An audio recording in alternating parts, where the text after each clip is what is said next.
መስከረም 29 ቅድስት አርሴማ ሰማዕትነትን የተቀበለችበት ታላቅ ቀን ነው። እንኳን አደረሰን። በረከቷ ይድረሰን። አንድ አምላክ በሚሆን በአብ በወልድ በመንፈስ ቅዱስ ስም አሜን። መስከረም 29 ሰማዕቷ ቅድስት አርሴማ ዕረፍቷ ነው። ከዚህም ጋር ያሉ 27 ሰማዕታት አብረው ተሰይፈዋል። የቅድስት አርሴማ አባቷ ቴዎድሮስ ከሌዋውያን ከኃያላን ነገሥታት ወገን ሲሆን እናቷ አትኖስያ ደግሞ ከጳጳሳት አለቆች ወገን ናት።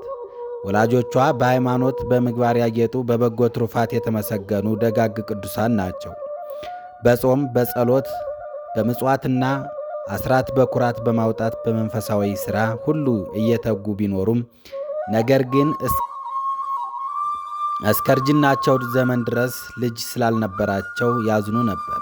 እናቷ ቅድስት አትኖስያ እንደ ነቢዩ ሳሙኤል እናት ሐና ጠዋት ማታ ወደ ቤተ ክርስቲያን በመሄድ በእግዚአብሔር ፊት ታለቅስ ነበር። እግዚአብሔርም የልቧን ፈቃድ ይፈጽምላት ዘንድ ወደደና የቂሳርያው ሊቀ ጳጳሳት ልድዮስን ስለ ርሷ ይጸልይላት ዘንድ አዘዘው። ሊቀ ጳጳሳቱም ስለ ቅድስት አትኖስያ ጸለየላት። እግዚአብሔርም አምላክም የሊቀ ጳጳሳቱንና የቅድስት አትኖስያን ጸሎት ሰምቶ መልኳ እጅግ ያማረች ሴት ልጅ ቅድስት አርሴማን ሰጣት። እናቷም የተንከባከበቻት አሳደገቻት። ዕድሜዋ ከፍ ሲል አምላክን በወለደች በእመቤታችን ስም ወደ ተሠራችው ቤተ ክርስቲያን ታገለግል ዘንድ ሰጠቻት።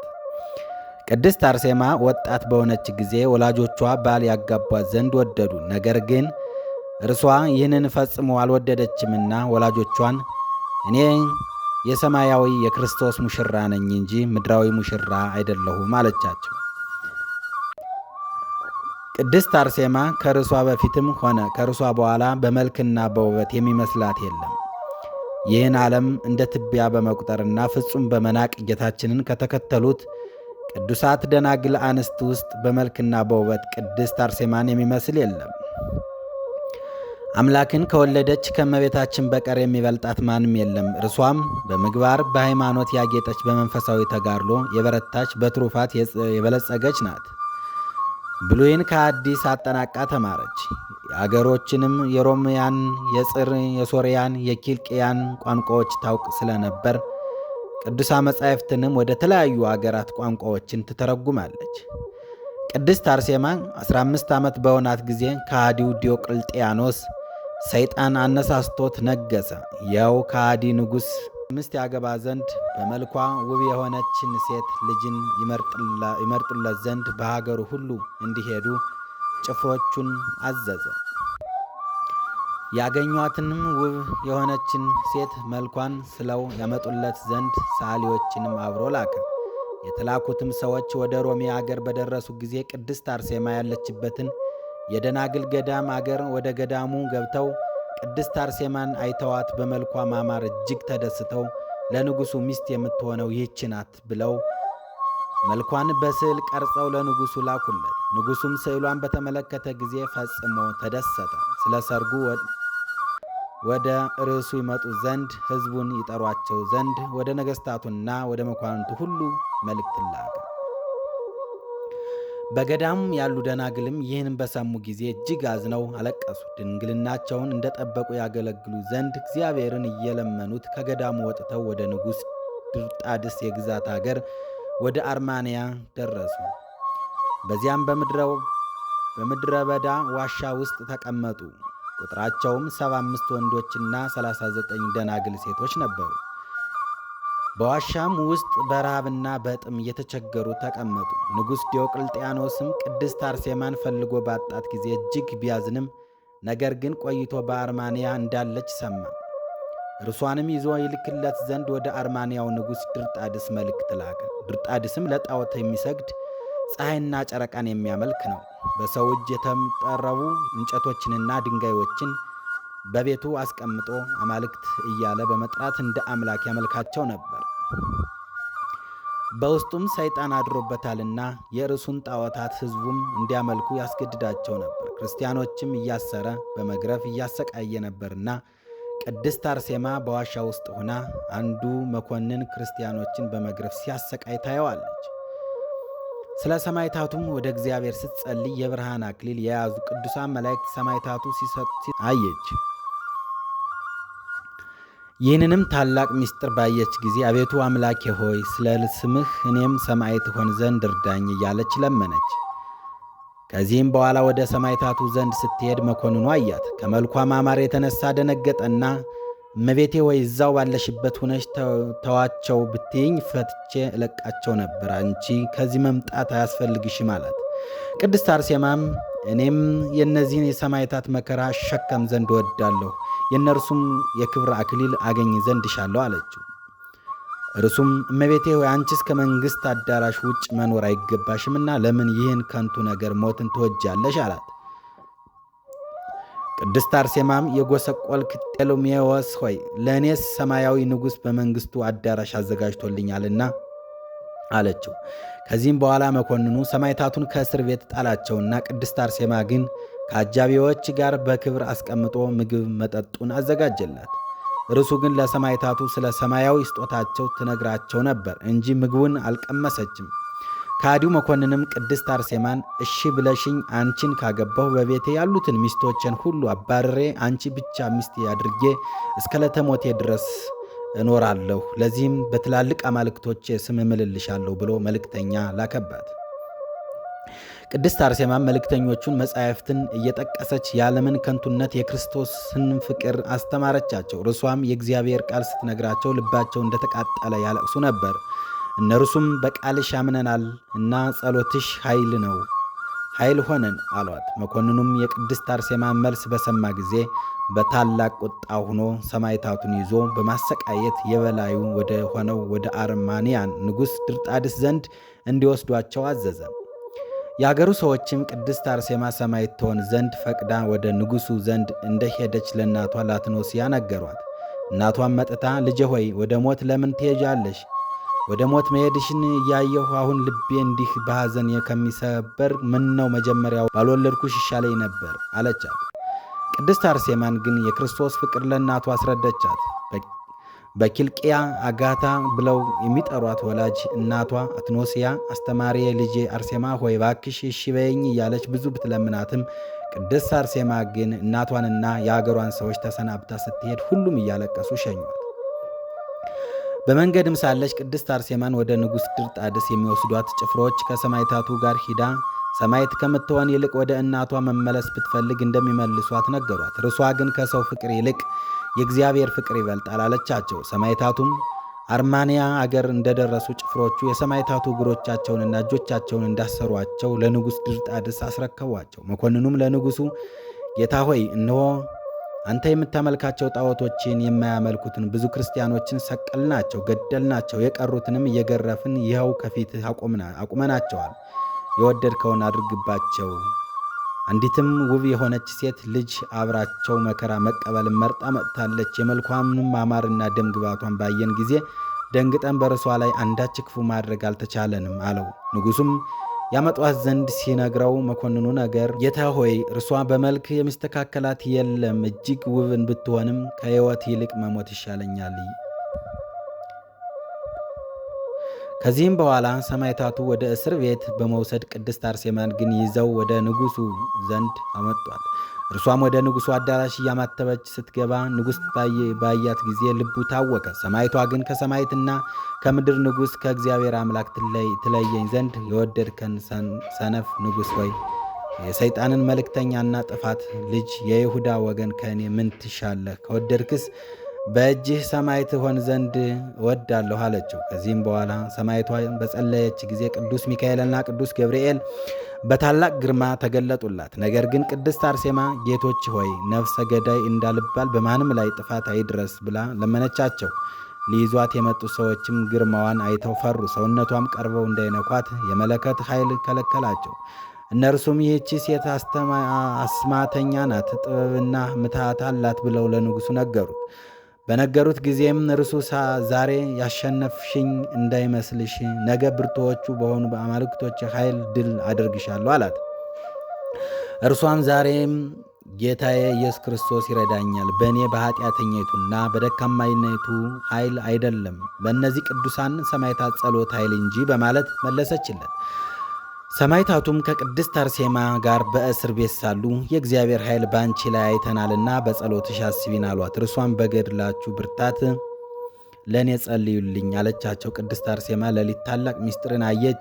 እልፍ አእላፋት ብዙ የሚሆኑ ቅዱሳን መላእክት የሥላሴን ዙፋን ከበው የጌትነት ምስጋና ሰማይና ምድርን መላ። ፍጹም አሸናፊ እግዚአብሔር ቅዱስ ቅዱስ ቅዱስ እያሉ ሲጮሁ ተመለከተች። ይህንን ልጅነትን ዜማ እንደሰማችና እንዳየች ለሰማዕታቱ ነገረቻቸው። ከዚህም መላእክት ውስጥ አንዱ ወደ እኔ ተልኮ መጣና በቀኜ ቆሞ በጥላው ሸሽጎ የሕይወት እንጀራ መግቦ የደህንነትን ጽዋ ጠጣኝ። ያን ጊዜም ሥጋዬ ወደ ምድር ወረደ፣ በላዬም ነፍሴ ተመለሰች። ከእንቅልፍ እንደሚነቃው የወይን ጠጅ ጠጥቶ ስካሩ እንደተወውም ሰው ነቃው አለቻቸው። በነጋም ጊዜ ንጉሡ በፍርዱ ዙፋን ተቀምጦ ሰማዕታቱን ከእስር ቤቱ አውጥተው ወደ ፍርድ አደባባይ ያመጧቸው ዘንድ አዘዘ። በፊቱም ቁሞ ለጣዖታት አምላኮቹ እንዲሰግዱና እንዲሰዉ አዘዛቸው። እነርሱም እኛስ የምናመልከው እውነተኛ አምላክ አለን፣ ለረከሱ ጣዖታት አንገዛም ባሉ ጊዜ ትእዛዜን ካልፈጸማችሁ ሰውነታችሁ በትንሽ በትንሹ እየቆራረጥን እጥለዋለሁ አላቸው። ሰማዕታቱም በሚያስፈራ ቃልህና በቅጣትህ የምንፈራ አምላካችንን ክርስቶስን የምንክደው አይደለንም፣ ስለ አምላካችን ስለ ኢየሱስ ክርስቶስ ስም ነፍሳችንን እንሰጥ ዘንድ ወደ አንተ መጥተናል አሉት። ያን ጊዜም ንጉሡ ድርጣድስ እጅግ ተቆጥቶ ይህችን ሴት በማስቀደም ጽኑ ቅጣት ቅጧቸው፣ የምታስተምራቸው እርሷ ናትና ብሎ አዘዘ። ጭፍሮቹንም የሴት ልቧ ደካማ ነውና ቅድሚያ ወንዶችን አሰቃይተን ብንገድል ሴቶቹ ለጣዖቶችህ ይገዛሉ በማለት ወንዶቹን ለብቻ ወስደው ለተራቡ አንበሶችና ሌሎች አውሬዎች ሰጧቸው። ቅድስት አርሴማም አጽናነቻቸውና ተሰነባብተው ወደ ሰማዕትነት ገቡ። ነገር ግን የተራቡት አንበሶችና ሌሎችም አውሬዎች ወደ ሰማዕታቱ መቅረብ አልተቻላቸውም። ይልቁንም በሰማዕታቱ ፊት ሰገዱላቸው። በጅራታቸውም እየዳሰሷቸው አጫወቷቸው። የቅድስት አርሴማንም የእግሯን ትቢያ ላሱ። እርሷም በእጆቿ ዳሰሰቻቸው። አውሬዎች ብረቱን እየበጠሱ ንጉሡ ከመንግሥቱ ዙፋን እስኪወድቅ ድረስ አባረሩት። ወታደሮችንም ሲያባርሯቸው ከእነርሱ ውስጥ 300 ጭፍሮች ሞቱ። የተረፉትም ይህንንም ተአምር ሲያዩ እጅግ እያደነቁ ሰማዕታቱ የምትሃተኞች መሆናቸውን ተናገሩ። ይልቁንም ቅድስት አርሴማን እርሷ መመኪያቸውና መመሪያቸው ናትና አስቀድመን እንግደላት አሉ። ከዚህም በኋላ ጥልቅ ጉድጓድ ቆፍረው በውስጡ እሳትን አንድደው ሰማዕታቱን ከዚያ ይጨምሯቸው ዘንድ ሲመክሩ ንጉሡ በዚህ ምክራቸው ደስ ተሰኘ። እንደ ምክራቸውም ጥልቅ ጉድጓድ ቆፍረው በውስጡ እሳት አንድደው የተለያዩ ሰውነትን ቆራርጠው የሚጥሉ እንደ ዲን ሙጫ ቅንጭብ ጨምረው የእሳት ነጎድጓድ እስኪሰማ ድረስ አንድደው ሰማዕታቱን በዚያ እንዲጨምሯቸው ንጉሡ አዘዘ። ቅድስት አርሴማም አሁን ከዚህ ማን እንደሚያድንሽ አያለሁ አላት። እርሷም እኛንስ አምላካችን እንደሚያድነን አሁን ታያለህ። አንተ ግን ከዚህ ክፋትህ ካልተመለስክና ጣዖት ማምለክህን ትተው እውነተኛውን አምላክ ካላመንክ በኋላ ከዘላለማዊ እሳት ወዴት ትሸሻለህ? በማንስ ትማጸናለህ? በእንጨት ነውንስ ወይስ በድንጋይ? በማለት ስለ ዕለተ ምጽአት ሌላም ብዙ ነገር አስተማረችው። በዚህ ጊዜ ከወታደሮቹ አንዱ ተነስቶ በኃይል ሲመታት ከአፍንጫዎቿ ደም እንደ ውሃ ፈሰሰ። ንጉሡም በዚህ የምተውሽ አይደለሁም፣ ሥጋሽን በእሳት አቃጥለዋለሁ በማለት ተናገራት። ያን ጊዜም ምድር አፏን ከፍታ ያንን የመታትን ወታደር ዋጠችው። ይህንንም ያዩ ሁሉ በማድነቅ እጅግ ፈሩ። ንጉሡም ፈርቶ ከዙፋኑ ላይ ፈጥኖ ተነሳ። ቅድስት አርሴማን ፈገግ ብላ በእርሱ ይመጣ ዘንድ ያለውን ነገር ትንቢት ነገረችው። እግዚአብሔር ስለ እኛ ይቀበልሃል፣ ያጋንንትም ማደሪያ ያደርግሃል። እንደ ጅብ በራስህ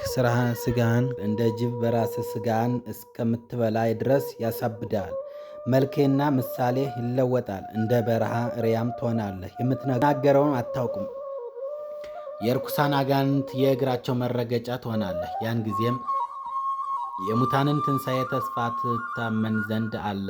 ይህ እንደሚሆንብህ በእውነት እነግርሃለሁ አለችው። ንጉሡም ይህንን ጊዜ እናንተን በክፉ ቅጣት አሰቃይቼ ከገደልኩ በኋላ ይህ አሁን ያልሽውን ቢሆን አያሳዝነኝም አላት።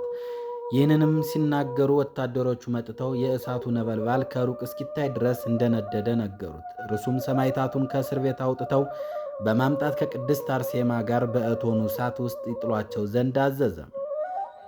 ቅድስት አርሴማም ሰማዕታቱን ካጸናቸውና ከመከራቸው በኋላ በመስቀል ምልክት አማትባ ማንም ገፍቶ ሳይጨምራት ራሷ ወደ እሳቱ ውስጥ ወረወረች። ቀጥሎም ዲያቆን ጤሜሌዎስ ወደ እሳቱ ተወርውሮ ገባ። ታላቃቸው ጌርሎስም እንዲሁ ራሱን ወርውሮ ወደ እሳቱ ውስጥ ገባ። ሁሉም እንዲሁ በየተራ ራሳቸውን እየወረወሩ ገቡ። በጎች ወደ ወንዝ ውሃ እየሮጡ እንደሚገቡ ሁሉም ሰማዕታት ራሳቸውን እየወረወሩ ወደ እቶኑ እሳት ገቡ። ይህንን ሲያደርጉ ያዩአቸው ወታደሮቹ ሁሉ በሐዘኔታ አለቀሱላቸው። ነገር ግን ወዲያውኑ ሰማዕታቱ ከእሳቱ ውስጥ ሆነው እግዚአብሔርን በሰላም ሲያመሰግኑ አዩአቸውና እጅግ ተደነቁ። ቅድስት አርሴማም በዚያ ላሉት ሁሉ ወደፊት በንጉሡ ላይ የሚሆነውን ነገር በትንቢት ነገረቻቸው። ከዚህም በኋላ ንጉሡ ድርጣድስ ቅድስት እንዲበቀሉለትና እንዲያጠፉለት ወደ አማልክቶቹ ቤት ይወስዷት ዘንድ የሰራዊቱን አለቆች አዘዛቸው። ወደ አማልክቶችን ቤት በወሰዷት ጊዜ በዚያ ሁና ስትጸልይ በወንዶች አምሳል የተሰሩ 77ና በሴቶች አምሳል የተሰሩ 33 ጣዖታትን ሁሉ ተሰባበሩ። ከአንገታቸው የተሰበሩ አሉ፣ እግሮቻቸውና እጆቻቸው የተሰበሩ አሉ፣ ወገባቸው የደቀቁ አሉ፣ እንደ ትቢያም ተነተኑ አሉ። በምድርም ታላቅ ንጹጽታ ሆነ።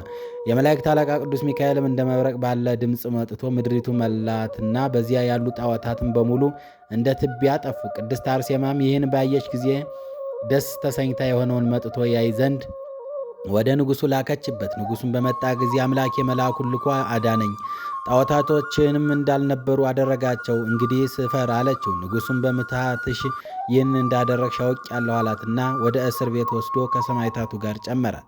ሰማዕታቱም በእስር ቤት ሆነው እህልና ውሃ ከቀመሱ 7 ቀን ሆኗቸዋልና ረሃቡና ጥሙ እጅግ ጠናባቸው። ያን ጊዜም ቅድስት አርሴማ ተነሱ እንጸልይ ያለቻቸውና ሲጸልዩ ናንኤልና አቅናኤል በሚባሉ 2 የቅዱሳን መላእክት እጅ ሰማያዊ ህብስት የገነት ውሃ መጣላቸው።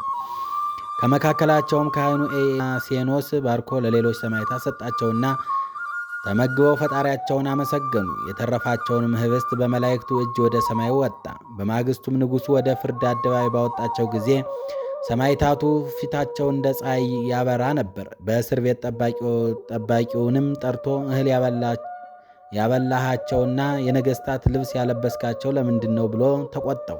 ጠባቂውም ጌታ ሆይ እነርሱስ ሳይበሉ ሳይጠጡ ይረካሉ እንጂ የሰጠሃቸውንም ምንም ነገር የለም አለው። ቃሉንም በመሐላ ካጸናለት በኋላ ነገር ግን ንጉሥ ሆይ በሌሊት እስር ቤት በብርሃን ተጥለቅልቆ አይቼዋለሁ። ዳግመኛም 27 የብርሃን አክሊሎች ሲወርዱ አየሁ አለው።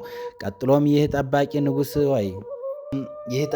ንጉሥ ሆይ እኔም በእነዚህ ሰማዕታት አምኛለሁ አለው። ወደ ቅድስት አርሴማም ዞሮ እመቤቴ ወይ በጸሎትሽ አስሚኝ በማለት ሌሎችንም ሰማዕታት ተማጸናቸው።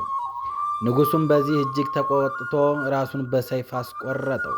እርሱም በጣዖት የሚያመልክ አረማዊ ቢሆንም አምኖ በደሙ ተጠምቋልና የሰማዕትነትን የክብር አክሊል ተቀዳጀ።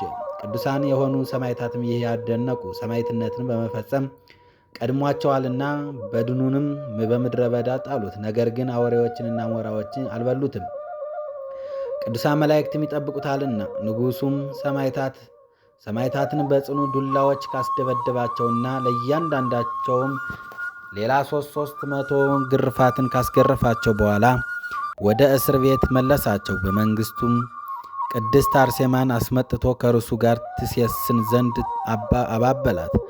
ንግሥት አድርጌሽ በወርቅ ዙፋኔ ላይ ትቀመጫለሽ፣ በአርማንያን ካሉ ሴቶች ሁሉ በላይ አደርግሻለሁ እያለ አባበላት። ቅድስት አርሴማ ግን ልብህ የደነደነ ሰነፍ ሆይ ኃጢአትህን ሁሉ ይቅር ይልህ ዘንድ ወደ አምላክህ የእግዚአብሔር ትመለስ ዘንድ በተሻለህ ነበር እያለች አስተማረችው። ስለ ጌታችንም መንግሥተ ሰማያት ስለ መንግሥት ካስተማረችው በኋላ እኛ ሰማዕታቱ ስለ አንተ እንጸልይልሃለን አለችው። ንጉሡ በዚህ ጊዜ ማመኔን ብትወጂ ግን ከእኔ ጋር ተስማምተሽ እንጋባለን፣ ለአምላክሽም እገዛለሁ ሲላት ወዲያውኑም ርኩስ መንፈስ ፊቱ መታውና ከእናት ማኅፀን ጀምሮ ያሳደግኩና በሥራ ሁሉ ልብ አፍና ብርታት ሁኜ በኃይሌም ብርታት የክርስቲያን ልጆችን እንድታስጨናንቃቸውና እንድታስጨፈጭፍ እንድትገላቸውን ያደረግኩ እኔ ነኝ። ለምን ተውከኝ? ስለዚህች እሴት ብለህ የእግዚአብሔር አምላክህን ታመልክ ዘንድ ወደድክን? እያለ በቁጣ ሆኖ አፉን አጣመመውና ምድር ላይ ጣለው። ከዚህም በኋላ ለጣዖታቱ ይሰግዱ ዘንድ ሰማዕታቱን በቁጣ አዘዛቸው። ነገር ግን የጣዖታቱ ካህናት መጥተው ጣዖታቱን ቅድስት አርሴማ እንዳጠፈቻቸው ነገሩት። ዳግመኛም እርሷን ካልገደልካት አገራችንን ትጠፋለች፣ መንግስትህም ትሻራለች አሉት። ከዚህም በኋላ ቅድስት አርሴማ ጋር ያሉት 27ቱን ሰማዕታት ስሙ ጋብጋቦ ወደሚባል ወንዝ ወሰዳቸውና አንገታቸውን በሰይፍ ቆረጣቸውና የሰማዕትነት ፍጻሜያቸው ሆነ።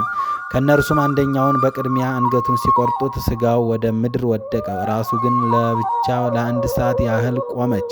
ብርክት ቅድስት አርሴማም ሮጣ ሄዳ የሰማዕትነት በርቲኖስን ራስ ያዘቻትና ወደ አንገቱ መለሰቻት። እርሱም ሰማዕት ለመሆን እኔን ስላስቀደመ አምላኬ እግዚአብሔርን አመሰግነዋለሁ እያለ 3 ጊዜ ተነፈሰ።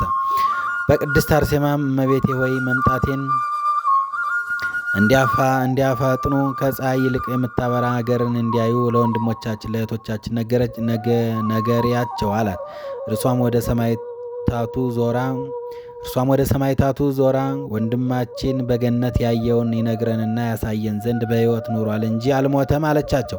ከዚህም በኋላ ሰማዕታቱ እግዚአብሔርን አመስግነው እኔን አስቀድሙ እያሉ ወታደሮችን ለመኗቸው።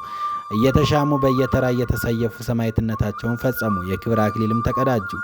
የእነዚህም የ27ቱ ክቡራን ሰማዕታት ስማቸው ይህ ነው። ካህኑ ኢያሚኖስ፣ እስጢፋኖስ፣ አፍጢኖስ፣ በርቲኖስ፣ ጢሞአና፣ ዘኬዎስ፣ እስጢፋኑን፣ አርሞና፣ ኪያርኮስ፣ አንጢያኮስ፣ ያዕቆብ፣ ቡራኬሌስ፣ አስቂርያቆስ፣ አስኪርያኖስ፣ ምርያኖስ፣ ትግርጦስ፣ ያስቲኖስ፣ ጥልያኖስ፣ ኡልያኖስ፣ ኤርቅላስ፣ ኬብያኖስ፣ ጴጥሮስ፣ ጳንክኒዮስ፣ አናንያ፣ ሀሊባኖስ፣ ኤስያኖስ እና ኤልያብ ናቸው። ቅድስት አርሴማም የሰማዕታቱን ራሳቸውን ትሰበስብ ነበር፣ ወደ ስጋቸውን ታገጥመው ነበር። በዚህን ጊዜ እንደ መጀመሪያው ይሆናል፣ እንደተቆረጠም ይሆናል፣ እንዳልተቆረጠም ይሆናሉ። ልብሶቻቸውንም ታለብሳቸው ነበር። ይህንንም ታላቅ ታምር ያዩ 92 የንጉሱ ወታደሮች ወደ ንጉሱ ሂደው እኛም በአምላካቸው አምነን ክርስቲያን እንሆናለን በማለት መሰከሩ። ንጉሱ በፈረስ ገመድ ላይ አስሮ ስጋቸውን ተቆራርሶ እስኪወድቅ ድረስ ካሰቃያቸው በኋላ አንገታቸውንም ሰየፋቸውና የክብር አክሊልን ተቀዳጁ። ዳግመኛም በእነርሱ ምክንያት ሌሎችም አመኑ። ከዚህ በኋላ ንጉሱ ቅድስት አርሴማን ውበቷን እያሰበ ልቦናው ሳተ። ድንግልናዋንም ሊያረክስ ሽቶ እናቷን አጋታን እንድታባብልለት አዘዛት። እናቷም ሄዳ ልጄ ወይ ስሚ፣ ይህ አረማዊ እንዳረክስሽ ተጠንቀቂ አለቻት። ንጉሱ ቅድስት አርሴማን መንግስቴንና ግዛቴን ሁሉ አወርስሻለሁ እያለ በመሐላ ቢለምናትም እሺ እንደማትለው ሲያውቅ ይዞ በግድ ወደ እልፍኙ ሊያስገባት ሲል ቅድስት አርሴማ ይዛ መሬት ላይ ጣለችው። በእርሷ ላይ ያደረ የመንፈስ ቅዱስ ኃይልም ሞገስ ሆኖላታልና። እርሱ ግን በጦርነት እጅግ የበረታ ኃይለኛ ስለነበር አሁን በታናሽ ሴት ብላቴና ስለተሸነፈ አፈረ። በዚህም እጅግ ተናዶ ለስጋዊ ፈቃዱም እንደተመኛት ሲያላልቻለ ተስፋ ቆርጦ በንዴት አንገቷን ይቆርጣት ዘንድ አዘዘ። ቅድስት አርሴማም ራሷን ቆረጧትና የሰማዕትነት ፍጻሜ ሆነ። ከአንገቷም ደም፣ ውሃ፣ ወተት፣ ማር ወደ 4ቱ አቅጣጫ ፈሰሰ። እርሷና ሌሎችም 72 ሰማዕታት ከተሰየፉ በኋላ ስጋቸው ከምድር ላይ ተጥሎ ቀረ። ንጉሱም ጋኔን ተጭኖበት መልኩ ተለውጦ እንደ ሪያ ሆነ። ከዚያ በፊት የአርማንያውን ሊቀ ጳጳሳት አቡነ ጎርጎርዮስ ንጉሱ ድርጣድስ ዕጣን ሲያሳርግ ወደ ጣዖታት ቤቱ ሲገባ አቡነ ጎርጎርዮስን ጠርቶ ለአማልክት ዕጣን አሳርጉ ቢላቸው እሳቸውም ትእዛዙን አልፈጽምም ባሉት ጊዜ እጅግ ጽኑ በሆነ የተለያዩ ስቃዮች ካሰቃያቸው በኋላ ጥልቅ ጉድጓድ አስቆፍሮ በዚያ ውስጥ አላቸው። አባታችንም በዚያ ጥልቅ ጉድጓድ እንደተጣሉ 15 ዓመታት ኖሩ። ስለ ምግባቸውም እግዚአብሔር አንዲት እናትን አዘዘላቸው። በንጉሡ አዳራሽ አቅራቢያም የምትኖረው ይህች ሴት በእግዚአብሔር ትእዛዝ እንጀራን እየጋገረች ወደ ጉድጓዱ ትጥልላቸው ነበር። ከእርሷም በቀር አባታችን በሕይወት መኖራቸውን የሚያውቅ ሰው የለም። እንዲህም እያደረገች 15 ዓመት ኖረች። ንጉሡ ድርጣድስም ቅድስት አርሴማን ማግባት ፈልጎ ሳለ ፈጽሞ እምቢ ብትለው በእርሷ ምክንያት ብዙ ደናግል ሴቶች ገደለ። ሰይጣንን በልቡ ያደረበት ይህ ንጉሥ ድርጣድስም ደናግሎችንና ቅድስት አርሴማን በብዙ ስቃይ ከገደላቸው በኋላ ስጋቸውን በተራራ ላይ ጥሎት ነበር። ነገር ግን ምንም ሳይሆን በጌታችን ጥበቃ ኖረ። የቅድስት አርሴማንም ውበቷን እያሰበ ስላልገደላት የሚጸጸት ሆነ። ወገኖቹም ከሐዘን ታርፍ ዘንድ ወደ ጫካ ሂደን አውሬ አድን አሉት። ንጉሡም በፈረሱ ተቀምጦ ወደ ጫካ ወጣ። ነገር ግን ሰይጣን ተዋህደውና በእነ ቅድስት አርሴማና በአቡነ ጎርጎርዮስ ላይ በሰራው ግፍ እግዚአብሔር የተፈጥሮ መልኩን ቀይሮት እንደ እሪያ አደረገው። ንጉሥ ናቡከደነፆር ከእግዚአብሔር ቁጣ የተነሳ አይምሮው ስቶ ልቡ ተሰውሮ ወደ እንስሳነት እንደተለወጠም ሁሉ ንጉሥ ድርጣድስም እንዲሁ ከእግዚአብሔር ቁጣ የተነሳ ወደ እሪያነት ተለወጠ። ንጉሡም ድርጣድስ ወደ እሪያነት ከተለወጠ በኋላ ያገኘውን ሁሉ የሚናከስ ሆነ። በቤተ መንግሥቱም ባሉ ሰዎች ላይ ሰይጣን አደረባቸውና ታላቅ ጭንቅ ሆነ። የንጉሡም እህት በሌሊት ጎርጎርዮስ ከጉድጓድ ካላወጣችሁት በቀር አትድኑም የሚል ራእይ አየችና ለወገኖቿ ነገረቻቸው። የሞተ መስሏቸው ስለነበር ይህን ሲሰሙ እጅግ ደነገጡና ሂደው ቅዱስ ጎርጎርዮስን 15 ዓመት ተጥሎ ከኖረበት ጉድጓድ ውስጥ በገመድ ጎትተው አወጡትና አክብረው ወሰዱት። እነርሱም እነ ቅድስት አርሴማን ሥጋ ወዴት እንዳደረሱት ሲጠይቅ በተራራውን ላይ እንዳለ ነግረውት ሂዶ ሲያየው ምንም ሳይነካት በደህና አገኘው። አንስቶም ባማሩ ቦታዎች አኖራቸው። ሰይጣን ያደረባቸውን የቤተ መንግሥቱንም ሰዎች ፈወሳቸው። ስለ ንጉሡም ወደ አውሬነት መለወጥ ነግረውት እንዲፈውሰው ለመኑት። አቡነ ጎርጎርዮስም ወደ ንጉሡ ሂደው በእሪያነት ሳለ ቢፈውስህና ባድንህ ከክፉ ሥራ ትመለሳለህ፣ በእውነተኛ አምላክ በኢየሱስ ክርስቶስ ታምናለህን? አሉት። እሪያ የነበረው ንጉሥም አዎ ቢላቸው ጸሎት አድርገው ፈወሱት። አይምሮውና የቀድሞ መልኩም ተመለሰለት። ነገር ግን አቡነ ጎርጎርዮስ ንጉሡ ዳግመኛ እንዳይታበይ በማለት ከእግሩ ላይ የእሪያ ጥፍር አስቀሩለት። ቤተ መንግሥትንም ሰዎች ሁሉ ከፈወሳቸው በኋላ 8 ቀን እንዲጾሙ አዘዛቸው። ሃይማኖትንም አስተምሮ ሥርዓት ሰራላቸው። እርሱ ክህነት አልነበረውምና ወደ ሮሜ ንጉሥ ወደ አሮኒዎስ ወደ ሊቀ ጳጳሳቱ መልእክት ላኩና ጳጳስ ይላኩላችሁ አላቸው። የሮሙ ሊቀ ጳጳሳትም ጎርጎርዮስን ሾሞ ላከላቸው። ንጉሡ አሮኒዎስም በዚህ ተደሰተ። ጎርጎርዮስም ተሹሞ ከመጣ በኋላ ሁሉም አጠመቃቸው። አርማንያም በቅዱስ ጎርጎርዮስ ትምህርት በክርስትና የምትታወቅ አገር ሆነች። እነርሱም በእመቤታችን ስም ቤተ ክርስቲያን ሰራላቸው። ምዕመናንንም የሰማዕታቱን ሥጋ ሰብስበው በመልካም ቦታ ካስቀመጡት በኋላ የመከራ ዘመን ሲያልፍ የተዋበች ቤተ ክርስቲያንን ሰርተው የቅዱሳኑን በዚያ አኖሩ። ከሥጋቸውም ብዙ ድንቅ ታምራት እየተፈጸሙ ታዩ። የቅድስት አርሴማ የዕረፍቷ መስከረም 29 ነው። የቤተ ክርስቲያኗ ቅዳሴ በአርማንያ አገር፣ በኪልቅያ፣ በሶርያ፣ በአንጾኪያና በግብፅ አውራጃዎች ሁሉ በታኅሳስ ወር በ6ኛው ቀን ነው። ጌታችን ከገባላት ብዙ ቃል ኪዳን ውስጥ አንደኛው ልጁን በአንቺ ስም የጠራውን በመንግሥተ ሰማያት የበለጠና የከበረ ስምን እኔ ሰጠዋለሁ የሚል ነው። የቅድስት አርሴማ ረድኤት በረከቷ ከሁላችን ጋር ይደርብን፣ አሜን።